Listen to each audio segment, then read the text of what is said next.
Nikola Tesla believed that he could harness the energy from inside the Earth and transmit that power wirelessly around the world. His early experiments were successful, but his research mysteriously vanished after his death. There is no evidence left of Tesla's wireless power technology. Or is there? For years, we were taught that the Great Pyramid of Giza was a tomb for a king. It wasn't. It had a different purpose. Tesla didn't invent wireless power. It's been here for 5,000 years, and probably a lot longer than that.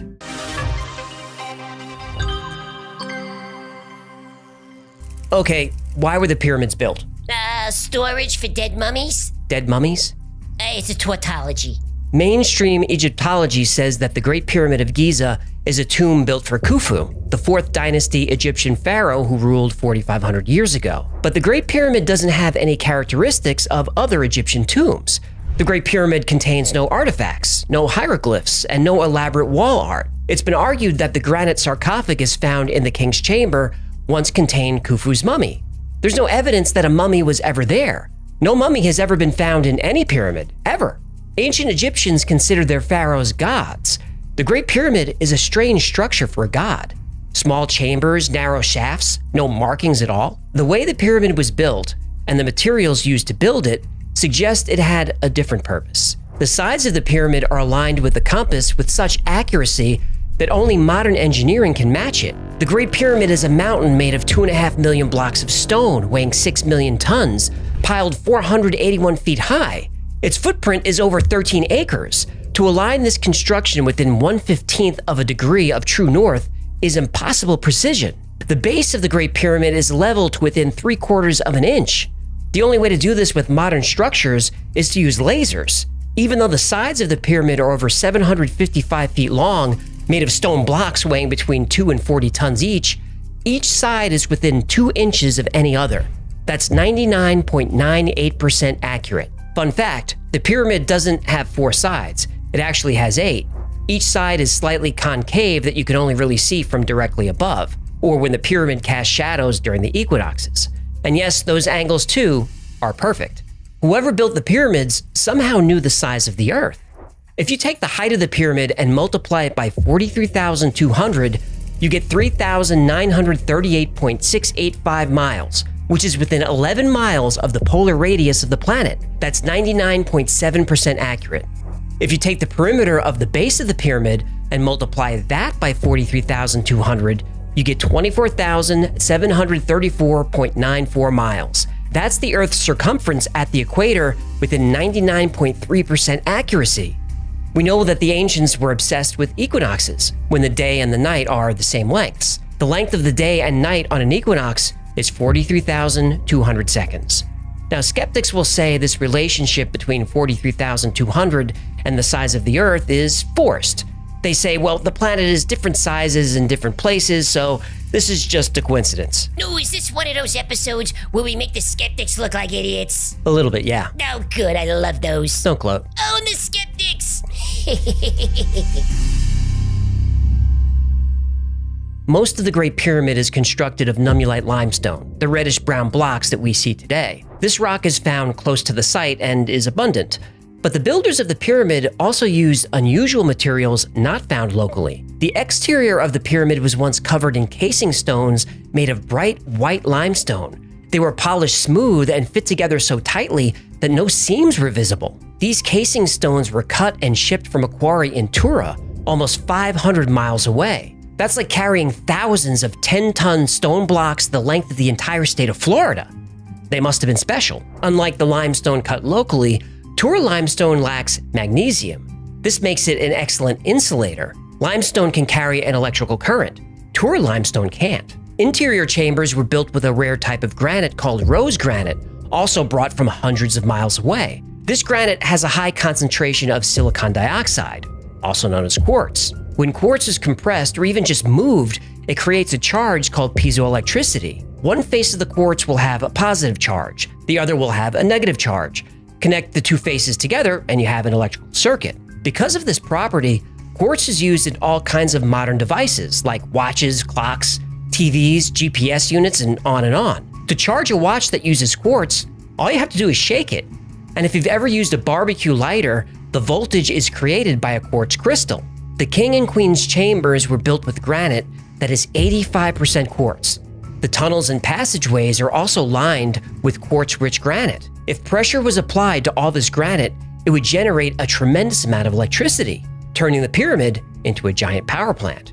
And there's proof that this is exactly what happened. The idea that the Great Pyramid was a power plant is not new. It was first proposed in the 1970s. It was and is considered a fringe theory. Ooh, those are my favorite kind of theories. I know. The fringier the better. Fringia? Fringia. No, that doesn't sound right. What's your problem? Oh, I'm sorry. Is the show interrupting your train of thought? Sarcasm, nice. Well, what do you expect? I'm trying to set up the show here, and it's not easy to do when you're jumping in with comments. As more and more discoveries were made over the years, more evidence emerged that the Great Pyramid as a power plant wasn't fringe science, but actual science. One of the most compelling cases comes from Christopher Dunn. He believes the process starts in the subterranean chamber. Below the pyramid are aquifers. As water moves through the underground cavities, sound waves are created. The frequency of these waves resonate with the Earth's natural vibration. As those waves move up through the pyramid, a process is used to magnify, focus, and convert the sound into energy. The Queen's Chamber was used for a chemical reaction that created hydrogen, and there's substantial proof of this. There are two interior shafts that lead to the Queen's Chamber. The northern shaft has traces of hydrochloric acid. The southern has traces of hydrated zinc chloride. Combining these two chemicals creates a volatile reaction that generates hydrogen, a lot of hydrogen. This hydrogen gas would flow from the Queen's Chamber through the horizontal passage and into the Grand Gallery. The Grand Gallery is also made of granite. As the hydrogen gas builds up, the pressure compresses the granite, creating electricity. This electricity also ionizes the air, increasing conductivity. Within the Grand Gallery were 27 or 28 pairs of resonators that would vibrate and emit sound. The hydrogen atoms would organize themselves into waves in sympathy with the sound waves of the gallery. These sound waves further excite the stone, creating even more electricity. Oh, so let me get this straight. You stick the shafts into the Queen's Chamber, which gets the stones excited? That's right, but somehow when you say it, it sounds dirty. I'm a naughty, naughty fish. Acoustic engineers have determined the gallery resonates at 440 hertz and naturally emits an F-sharp chord. 440 hertz and the F-sharp chord have been connected to a lot of woo-woo ideas, but there's a reason for that. It's considered a sound that resonates in harmony with the Earth. The builders of the pyramid knew this. Longtime Mac users will recognize this sacred chord. At the top of the gallery is a small shaft leading to the King's Chamber. The opening is 8.4 by 4.8 inches. This is the perfect size for hydrogen microwaves to pass into the King's Chamber, which also resonates at 440 hertz and F-sharp. Above the King's Chamber are 5 layers of granite beams, stacked and separated by air gaps.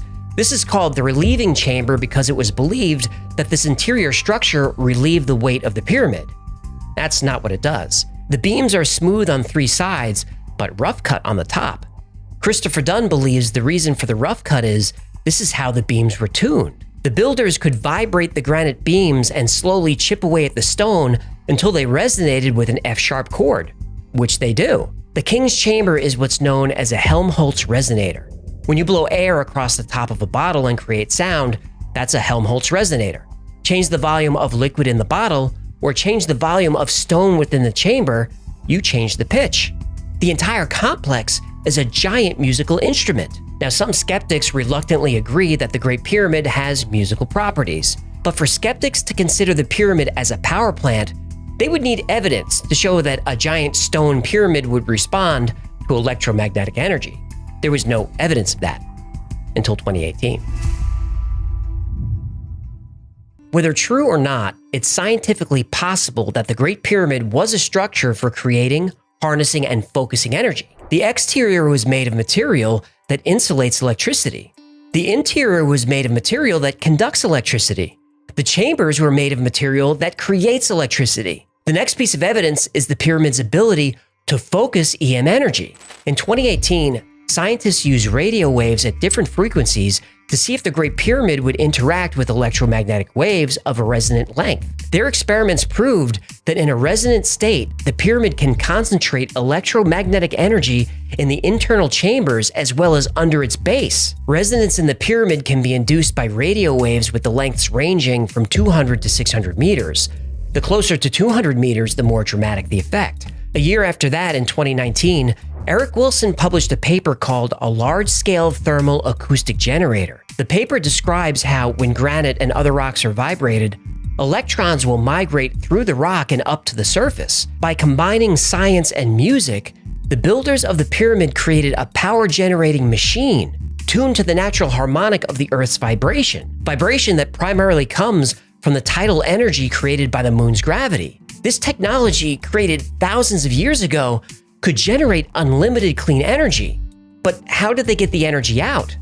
That brings us back to Tesla. His Wardenclyffe Tower was built on top of an aquifer, with copper and iron rods extending down into the water. When electricity was sent into the tower, it was to be transmitted around the world through the atmosphere. The pyramid is also built on an aquifer, and copper pipes and iron rods have recently been discovered there. If the capstone was made of gold, the energy concentrated inside the pyramid would have been drawn to the top and transmitted to the atmosphere. Tesla's wireless power distribution system used the resonance of the Earth, just like the pyramid. And just like the pyramid, the energy generated by Tesla's tower would be unlimited, clean, and virtually free for everyone on the planet. But Tesla's tower was destroyed by outside forces. There's evidence that the Great Pyramid was destroyed from within. In the year 1900, Nikola Tesla convinced J.P. Morgan to fund a project to create a wireless communication system. When Tesla received the funding, he decided to scale up the project. Rather than transmit messages around the world, he would transmit power. Tesla had already demonstrated that wireless power would work on a small scale. He famously had light bulbs scattered on the ground that would illuminate when a Tesla coil was activated nearby. Now he wanted to go bigger. He explained this world-changing technology to J.P. Morgan and asked him for more money to complete the project. Rather than support Tesla, Morgan pulled his funding, claiming breach of contract. J.P. Morgan owned General Electric, which would be made obsolete. He owned AT&T, which would also become obsolete. J.P. Morgan owned copper mines all over the world, and his factories generated miles of copper wire. J.P. Morgan owned rubber farms and factories that created insulation for wire. He owned steel companies and factories that built power generators. He owned timber mills that created telegraph and electricity poles. He owned coal mines that fueled existing power plants, and he owned 24 railroads that transported all these resources around the country. None of this would be necessary if Tesla created free, unlimited wireless power. For several years, Tesla wrote J.P. Morgan almost every month, begging him to reconsider. He wouldn't. Instead, J.P. Morgan chose to finance Tesla's competitors, Edison and Marconi, who were improving on and getting rich from Tesla's inventions. And not only did J.P. Morgan refuse any further investment, but he also put out word to everyone in the wealthy investor class that Tesla should be avoided. He was essentially blacklisted. By 1915, Tesla had accumulated so much debt that the bank foreclosed on the Wardenclyffe property. The tower was demolished in 1917 and sold for scrap. The project was never completed. Tesla was a genius, but he was at a disadvantage. Men like Edison and Marconi knew how to bring Tesla's inventions to market. They knew how to make technology accessible. And most of all, they knew how to play the game. You don't bite the hand that feeds you. That's why 84% of the world's energy is created from fossil fuels. It's also why Tesla died alone and broke. It's possible that the Great Pyramid suffered some catastrophic event that caused it to stop working. In addition to hydrochloric acid, there are traces of sulfuric acid in the southern shaft. In the northern shaft, there's zinc chloride and ammonium chloride. These chemicals can create hydrogen without being mixed, but if you do combine ammonium chloride with sulfuric acid, you get more than a reaction. You get an explosion. Because of the structure of the pyramid, this explosion could be controlled. But there's evidence that an uncontrolled explosion may have occurred. In 2001, in the Grand Gallery, scorch marks were discovered in the ceiling above where the resonators would have been. In the King's Chamber, cracks have been found in the granite beams. At first, this was thought to be caused by an earthquake, but the damage was only found in areas of the pyramid where the flow of highly compressed, heated hydrogen occurred. The walls in the king's chamber have been pushed out over an inch. It takes a lot of pressure to push tons of granite out that far. The Great Step outside the king's chamber also shows extensive damage like that from an explosion, not an earthquake. Other parts of the interior also show signs of charring. When the southern shaft was discovered, it was coated with salt about an inch thick. This would happen if hydrogen was boiling and bubbling up the shaft. What caused the pyramid power plant to explode is not known, but Christopher Dunn believes it was some sort of cataclysm, not an earthquake, but maybe an asteroid impact. There's a problem with this theory, though. The ancient Egyptians kept meticulous records of everything. There is no record of an impact during this time. Dunn believes it happened thousands of years earlier. And that brings me to this thought.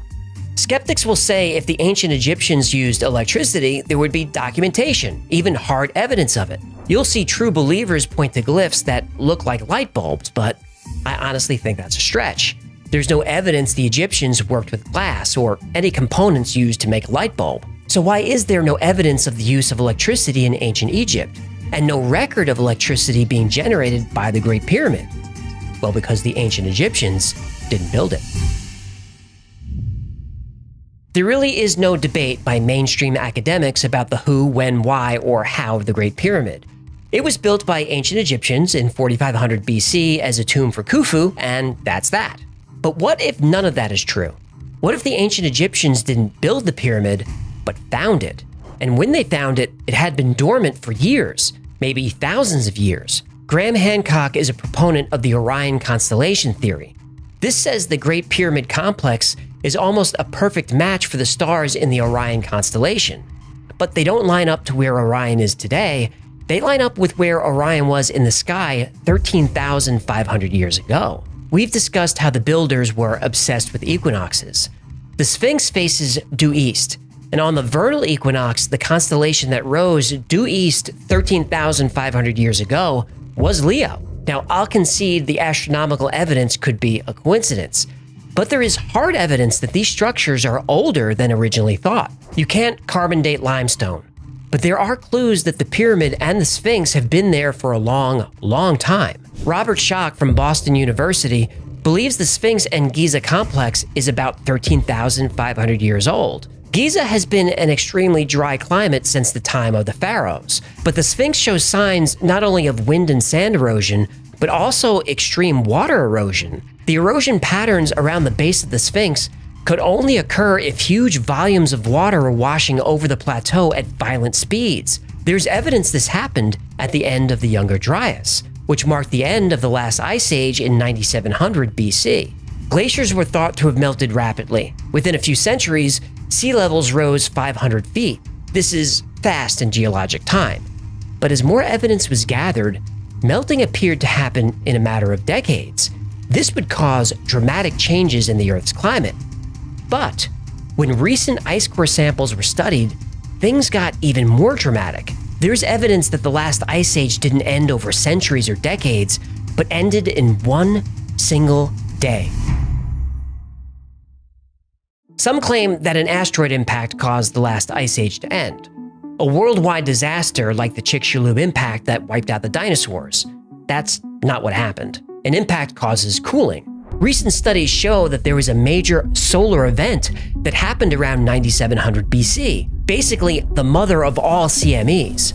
A violent plasma storm hit the Earth and overwhelmed the Earth's magnetosphere, which is our defense against solar radiation. Without the protection of the magnetosphere, massive lightning strikes happened all over the Earth. Lightning that was orders of magnitude more intense than anything we've ever seen. This lightning was hundreds or even thousands of times more powerful than anything from a thunderstorm. There's evidence in over 120 countries of rock melted and turned to glass during this event. This is called vitrification. There's evidence of vitrification in moon rocks. We know for a fact large mammals like saber-toothed tigers and woolly mammoths were wiped out at this time. They didn't slowly go extinct, they instantly went extinct. During the 4 or 5 days of this event, the Earth was also awash in lethal radiation. Only animals that can go underground survived. Most of the human race died during this event. Only humans living near caves were able to find shelter and survive.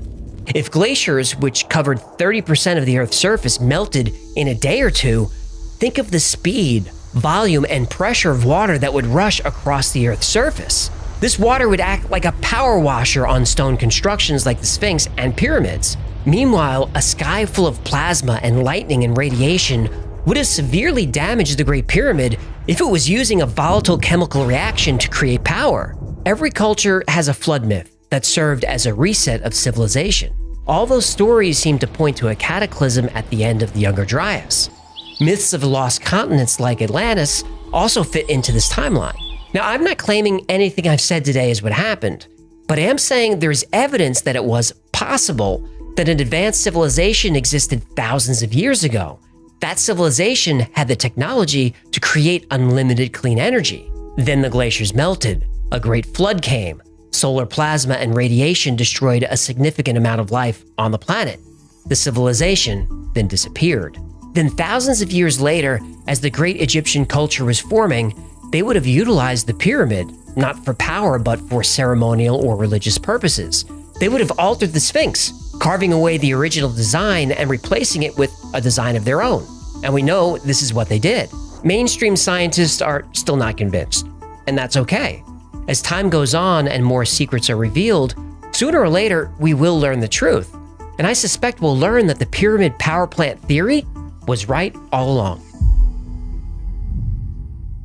Whoever built the pyramids created energy that wasn't harmful to the Earth, but resonated in harmony with it. A suspicious person might wonder why, if this theory has been around for 50 years, nobody's tried to replicate it, even on a small scale. Unlimited clean energy for everyone on Earth sounds like a way for the entire human race to take a huge step forward. Think of the technological advances that could be made if electricity was free. Think of the political strife, economic instability, and the endless wars that could be avoided. But maybe what's happening now is what happened to Tesla 100 years ago. In Tesla's time, nobody was interested in creating technology that would make power free for everyone. Empires owned by JP Morgan, the Vanderbilts, and the Rockefellers would have been devastated. The Carnegies, the DuPonts, and the Mellons all would have seen significant losses. These families owned all the energy production and distribution in the United States. Their companies were the lifeblood of American industry.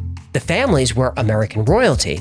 If Tesla was able to achieve his vision, not only would the wealth of these families be diminished, so would America's standing in the world as a great new industrial power. Tesla said he wanted to bring abundant electrical energy to remote, underdeveloped parts of the world, to foster closer communication between nations. This couldn't be allowed to happen. America and the corporations that controlled it would never have given up their advantage. They still won't. When Tesla died, the FBI and agents of the OSS were, for some reason, close by. Tesla's documents were stored in 80 boxes, all organized and numbered by Tesla himself. Only 60 boxes were discovered. And since then, a few scientists have stated that Tesla's invention would have never worked. But that's what scientists said of most of his inventions. Viewers of this channel know that most science is bought and paid for by corporations and governments. This is especially true in the last couple of years. Get the jab! Right. Another jab! Another jab! Another! Yep. Whether those jabs work or not, you human pincushions are making people rich. Oh, there's no doubt about that.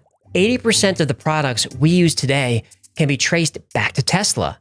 But the technology that we really need, now more than ever, is inexpensive, clean energy. Sadly, that technology died with Tesla. Instead, the world went in the direction of coal and oil, and nations fought and continue to fight wars to control these limited resources. Oil, coal, and war may be terrible for the planet and the people who live on it, but they're great for business, and for all his genius, that's something Nikola Tesla never understood.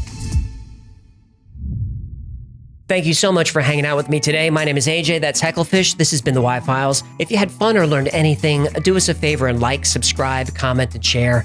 I hate to give you homework, but that stuff really helps. And like most topics we cover on the channel, today's topic was recommended by you. And if there's a story you'd like to see or learn more about, go to thewhyfiles.com/tips. And special thanks to our patrons who make this channel possible. we couldn't do it without you. And if you'd like to support the Y-Files, consider becoming a member on Patreon or grabbing something from the Y-Files store. Now, keeping this bowl topped off with vodka ain't cheap, you know. It's not. I'd like to upgrade from Stoli to Belvedere. Don't push it. That's going to do it. Until next time, be safe, be kind, and know that you are appreciated. I got to sneeze. Couldn't get it. Gesundheit.